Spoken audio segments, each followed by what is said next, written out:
Good morning, everyone.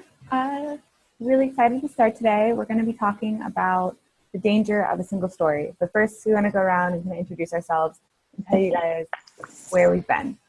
My name's Annie. I am a senior at UNC. I'm a history and global studies major with a minor in education. And the summer of 2015, I taught in China for 2 months. And then over the semester, I studied in London for 4 months. But today I'm going to be talking about China. Do you want to introduce yourself? Hi, my name is Claire, and I'm a junior at UNC, and I'm studying economics and Spanish with a minor in public policy. And this past semester, in the spring, I studied abroad in Spain for 5 months. Hey guys, I'm Emma. I'm also a senior at UNC, and I'm a global studies and Italian double major. And Italy is my focus country. I studied abroad in Italy when I was in high school, and then worked as an au pair, and then studied abroad again last fall, all in Italy, in different parts of Italy. So today, as I said, we're going to be talking about the danger of a single story. And we know you've all have seen the amazing TED Talk talking about the dangers that a single story create, things like creating stereotypes that aren't necessarily untrue, but not complete. And they also, you have the idea that one story becomes the only story that you know. It has the tendency to rob people of their dignity in some cases and emphasizes how different we are from each other than how similar. So we asked all of you to respond to 2 questions: what you think it means to be a U.S. American citizen, or North Carolinian, and then what do you think of the countries that we've been to? And you got to see some of your responses, and they're absolutely great. But we just kind of want to get you guys back in that mindset. So if we had a few students that wanted to come up and share what they thought, what they think it means to be American, what they think it means to be North Carolinian, just a couple or 2 students.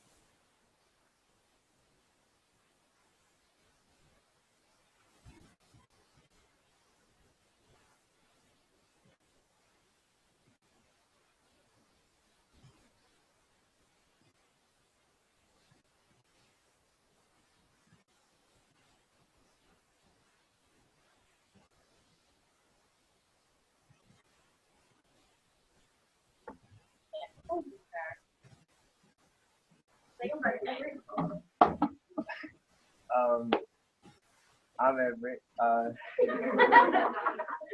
I think what it means to be American is like following the laws of the United States and like not breaking the laws and being a good citizen. Great, thanks.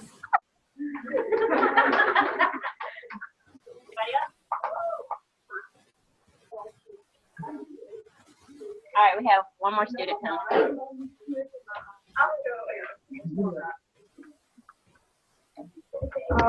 I'm Tommy, and what I think to be an American means like to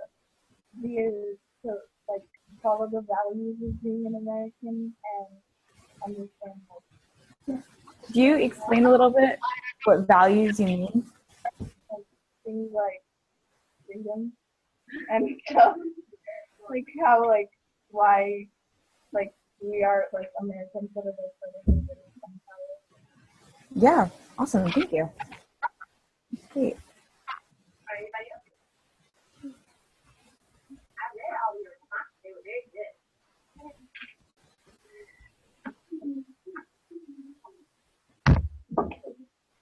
My name is Ellie, and I think being an American means that you not necessarily have to have citizenship, but you do. Awesome. Thanks. So there's some great responses, and it's really important. Do you have any? Great. So it's really important when you're thinking about other cultures and other countries and kind of why you think certain things about these countries, especially if you haven't been there, to kind of think about your own country as well. So when I went to China, I actually did presentations to my students that I taught about the culture of America, the culture of North Carolina. And so kind of thinking why we do the things we do and what we believe, it's easier to understand other cultures and other beliefs and values, and really kind of helps you understand where they're coming from, but also make connections and realize how similar we are to each other. So that's really important to kind of think of.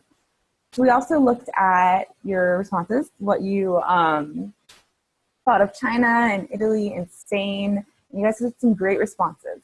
I'm going to start talking about China a little bit and my experience with a single story in China, and then Claire and Emma will talk about their experiences in Spain and Italy. So I went and I taught in China for 2 months, not this past summer, but the summer before.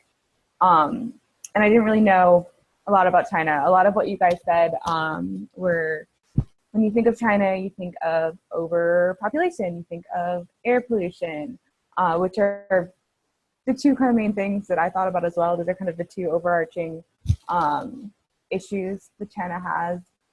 There's also the idea like made in China. A lot of manufacturing, a lot of jobs are in China. They're being exported to China. But then some of you also said smart and good at math, science, technology.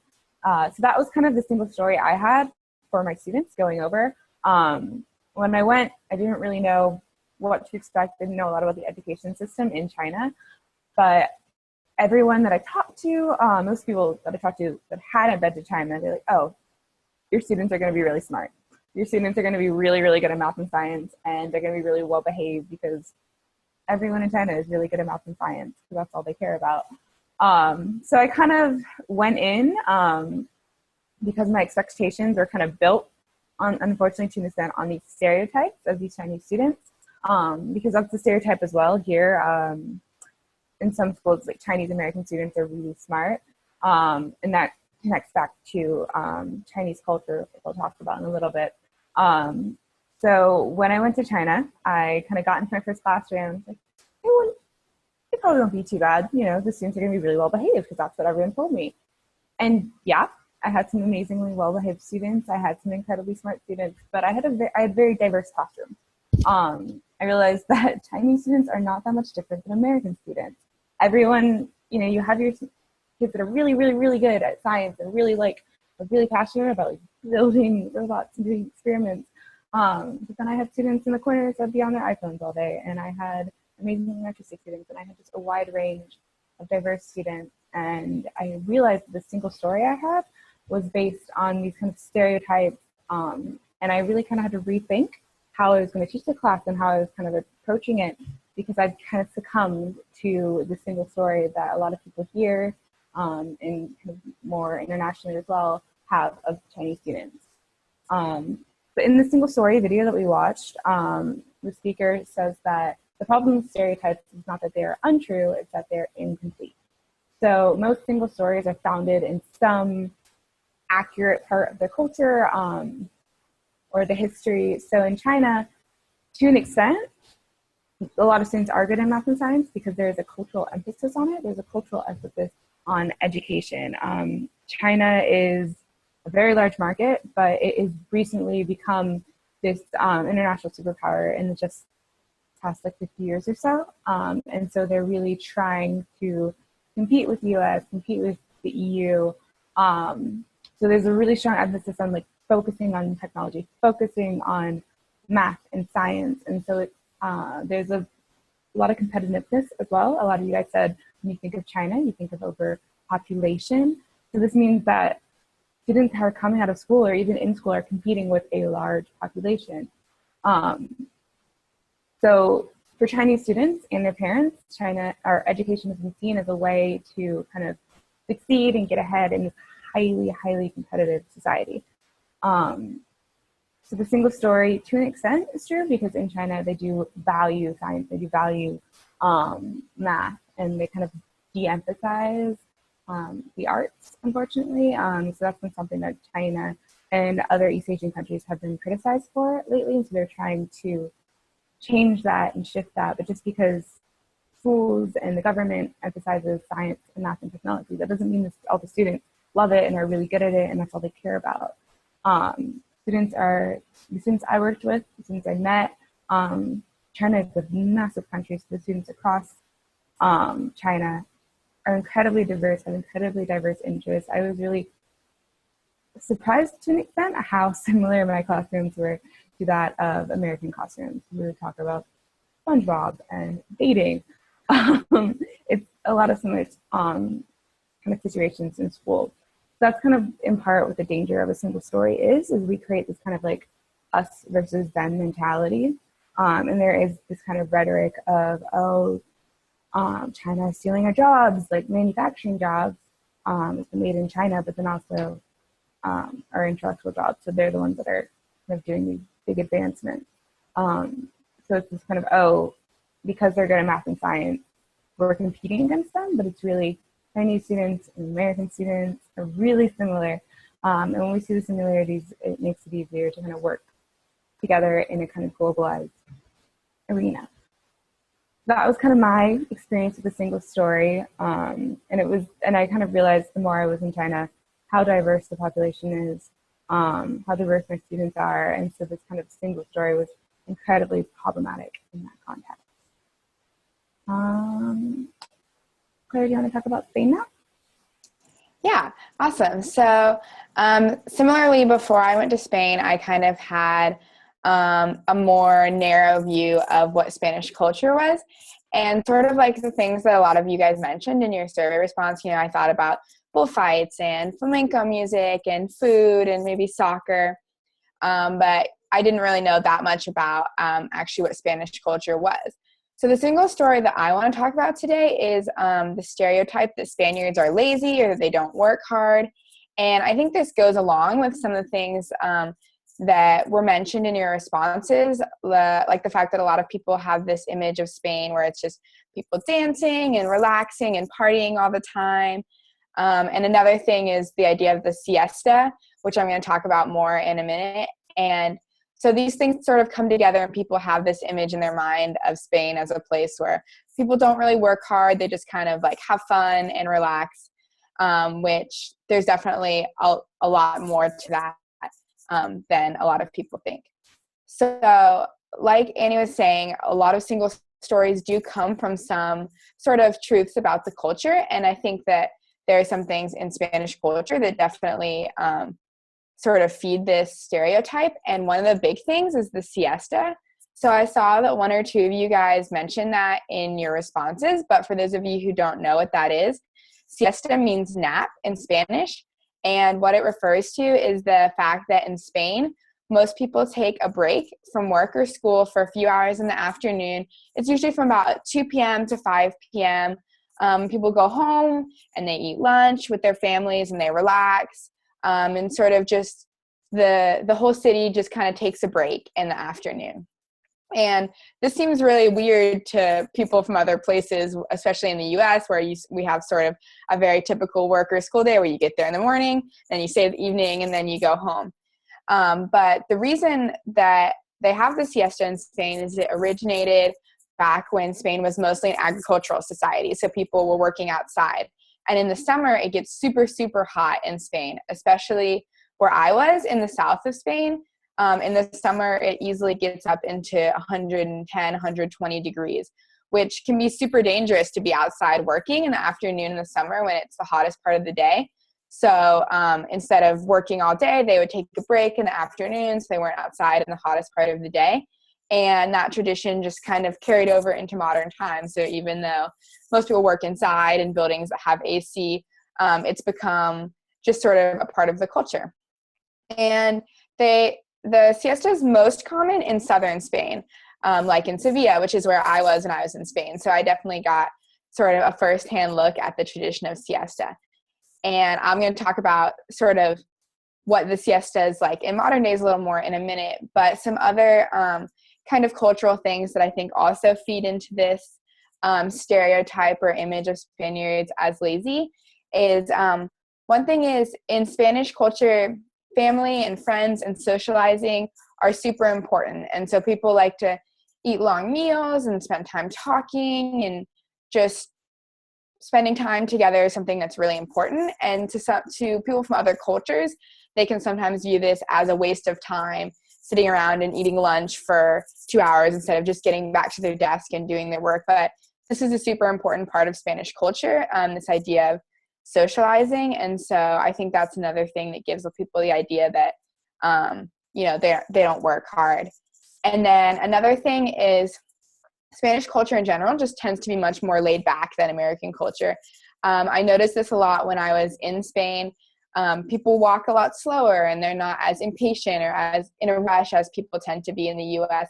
And I think to people, especially from the US, they look at this and they think, oh, they're lazy, they aren't using their time efficiently, but it's just sort of a different mindset, and it's definitely not laziness, it's just being more laid back.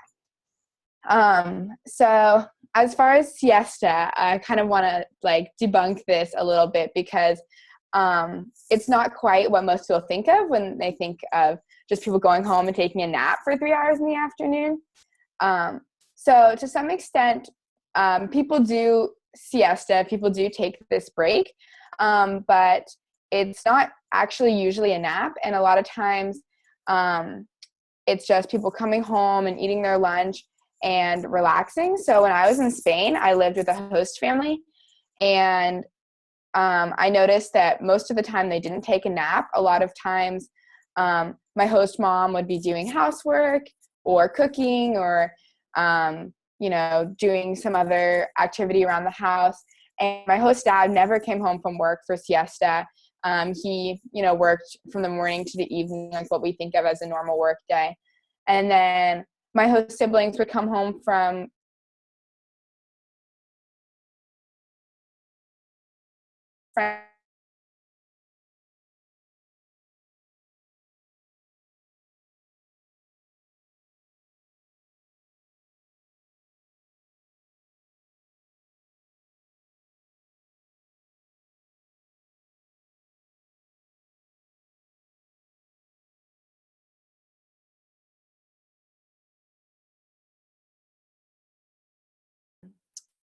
despite that single story. So I think that was something I definitely learned a lot about firsthand when I was there. So yeah, Emma, do you want to talk about Italy now? Yeah. Hey guys. So I'm going to be talking to y'all today about kind of a different single story in Italy. So reading through y'all's responses, I would say probably the most associated idea we have with Italy is the food. And that's for a good reason. The food there is amazing. But maybe a couple spots down from pizza and pasta, there's also a very commonly associated idea of the mafia within Italy. And so while the mafia does exist in Italy, so that's not, its existence isn't really the single story, but we don't see the complete story of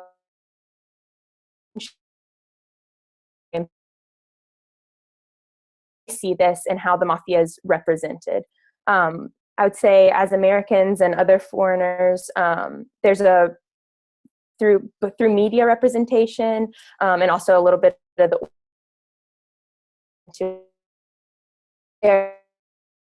glorified view of the mafia.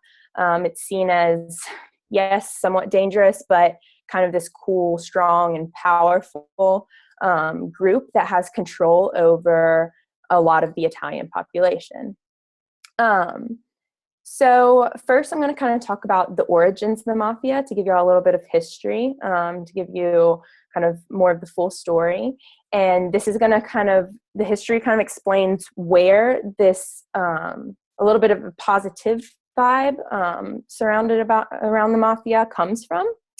So the mafia, which is actually called in Italian, it's called Cosa Nostra, which means our thing.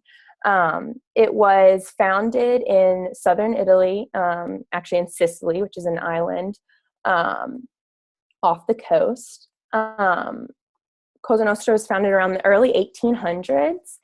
And interestingly enough, around that time when it was founded, it was somewhat of a supported group. And this is because during this time, for one, the majority of Italians were extremely poor, especially in southern.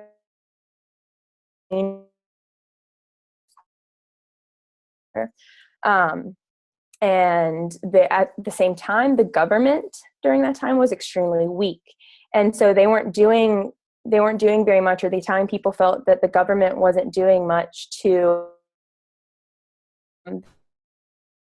and more specifically to protect them from the wealthy landowners. So kind of in America, we have pretty rigid property laws, right? You know, where your parents own the property that your house or apartment is on, and you have rights to that property. In Italy at this time, that wasn't exactly a thing. And so people with more power and more wealth could come in and just kind of take land from these poorer people. And again, this was the only way they had to support themselves. And so if their land was taken away, they were really left with nothing. And so again, due to the fact that the government wasn't doing much, in the early 1800s, a group of Sicilians, a group of Italians in Sicily, decided to kind of take matters into their own hands. And so this was a group of men, and their kind of outlook was to start protecting the majority of the people, protect these farmers from the wealthy, and try and play a role that the government, in their opinion, wasn't playing. So weren't always legal. The mafia in its origins really did kind of have this positive outlook on it. In fact, they were compared to Robin Hood, you know, helping the poor.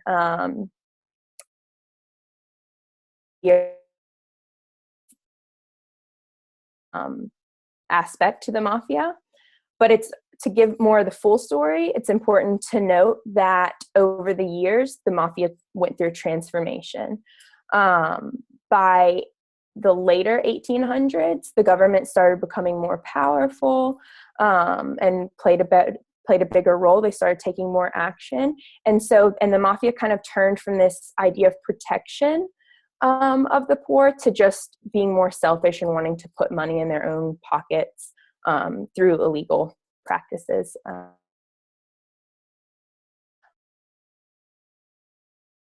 On the more modern side of the story is the media representation, and also, in a sense, the lack of representation of the mafia that gives us the idea that we see today. So for one, I don't know how many of these movies you all have seen, but movies like The Godfather, even if you all have seen Zootopia, there's a mafia reference in there. And these, as I was kind of saying earlier, these movies give the mafia this really kind of cool, powerful image.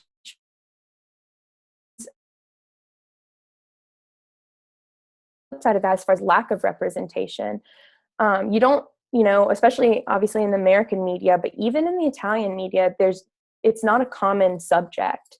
I have lived in Italy times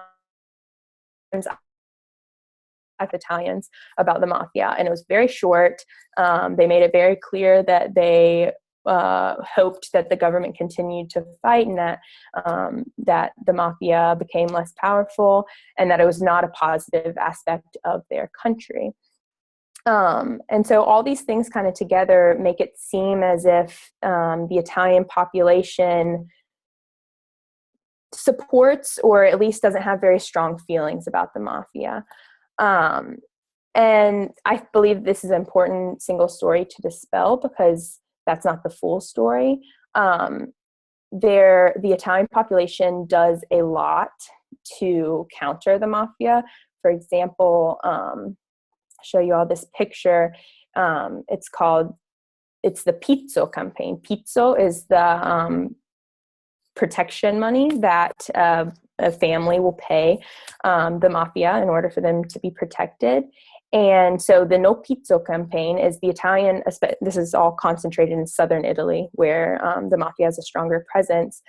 The No Pizzo campaign is the Italian population started this, and the pizzo, they're not associated with the mafia. And the everyday Italian takes this very seriously. They're going to go to these stores and restaurants and hotels that advertise that they're not connected because they want to support people. And there's a long list that Italians have made of places that are associated with the mafia.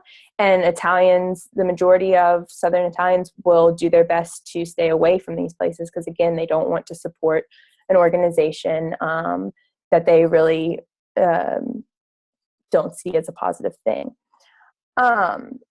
So I just think in general it's an interesting that as Americans, as people who, when we don't really have the full story, we have this kind of glorified view, again, of the mafia.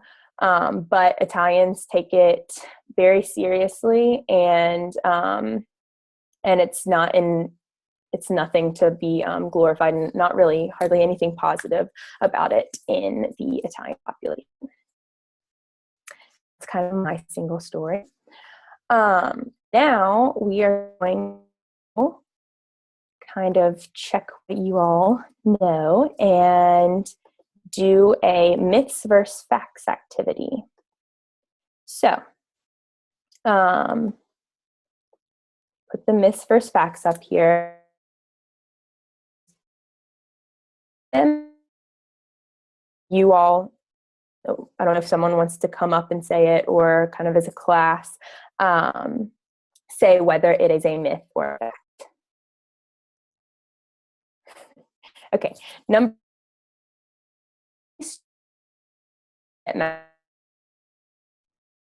you could do thumbs up and thumbs down. It's easier than speaking.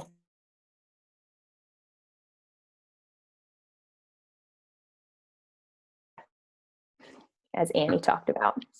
Okay, number 2, Italians today fully support the mafia and believe they do good for the country. Myth or fact? Also a myth. Good. Okay, Spaniards work shorter average than most other people in Europe. Myth or fact? Good. And number 4, when the mafia was first formed, it was compared to Robin Hood because their goal was to protect the poor. Fact. All right, good job. And last one, siestas becoming less and less common in Spain. Awesome, another fact. All right. Now, Yeah, so we have a little bit of time, so I guess maybe, do we want to do questions? Like if anyone had questions for us? Yeah.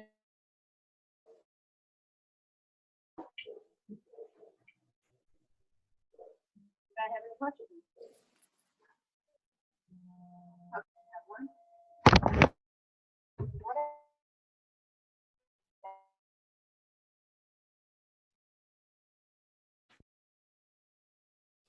Hungary and Ghana? Oh, so they're going to be doing a lesson in the afternoon, and they're the ones that have been to Hungary and Ghana, so they're going to talk about those countries in the afternoon.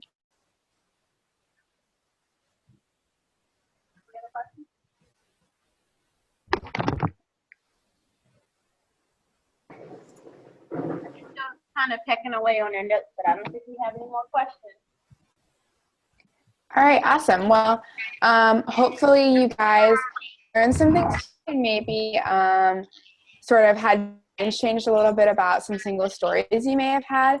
But just to, I think the biggest